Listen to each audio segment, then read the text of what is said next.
Hello friends, welcome to my YouTube channel quiz fast. आज video रे देखिबा ग्रीष्म ऋतु ओडिया रचना।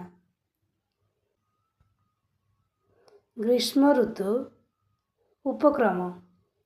प्रथम देखिबा उपक्रम। वर्षक 12 मास 6 ऋतु, सेथि मध्यरु ग्रीष्म ऋतु अन्यतम। वैशाख और ज्येष्ठ मास को ग्रीष्म ऋतु कहा जाए।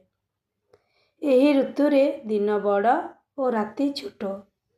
सूर्यंकर प्रचंड किरण हेतु वायुमंडलर ताप बढ़ी जाए। एही समय को लक्ष्य करी मधुसूदन राव लिखिछंती, ग्रीष्मे वैशाख ज्येष्ठ मास प्रचंड रौद्र परकाश।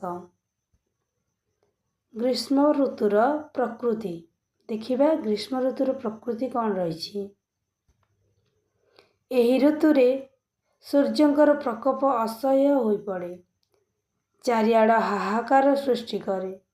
नदी पोखरी गाड़िया सबु सुखी जाए।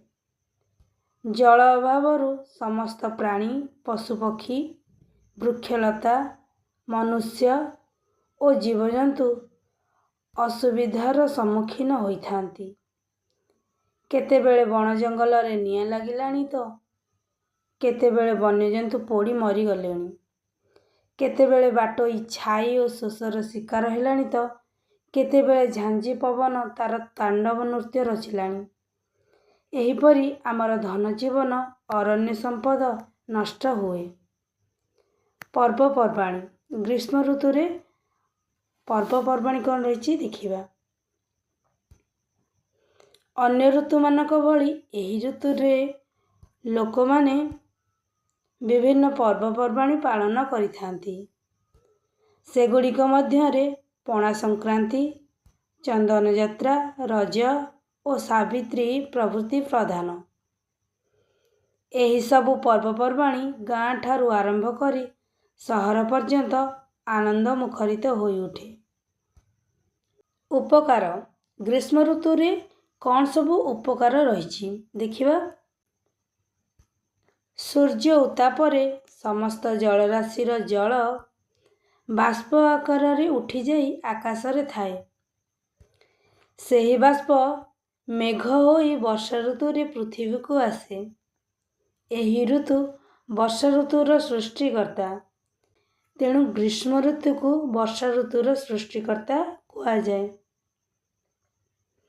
तेणु कहा जाइछि, निदाग समय हेले हे दारुण अटे जगतर मित्र। जनमाई मेघ साथे प्राणी हित विधि विधान विचित्र। एही ऋतुरे प्रचुर मात्रा फूल फुटी महकी थाए। मल्ली चंपा हेना रजनीगंधा और नागेश्वर इत्यादि। एही समय रे आंब पणस कदली सपुरी ताल लिची इत्यादि फल पाची थाए। खरा दिने मझिरे मझिरे कुआपथर सहित वर्षा होई पृथ्वी को शीतल कर दिए। अपकार ग्रीष्म ऋतुर अपकार कौन रही देखिबा। अपकार गुड़िक कौन कौन। एही ऋतुरे अधिक खरा और गरम जोगु जीवजगत कष्ट पाती। कूआ पोखरी नईनाल सुखी जीवरु जल अभाव देखा दिए।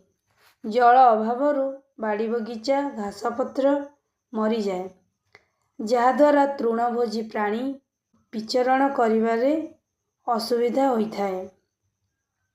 एही ऋतुरे बसंत भली संक्रामक रोग देखा दिए। शेष कथा कौन देखिबा रही। ग्रीष्म ऋतुरे आम्भ मानकर किछि असुविधा हेले मध्य किछि सुविधा रही। तेणु कहा जाइछि, दुनिया रे कौनसी जिनिस संपूर्ण भावे भल नुहे कि संपूर्ण भावे खराप नुहे। तेणु अन्य ऋतु मानक भली ग्रीष्म ऋतु को मध्य स्वागत करिबा उचित। धन्यवाद।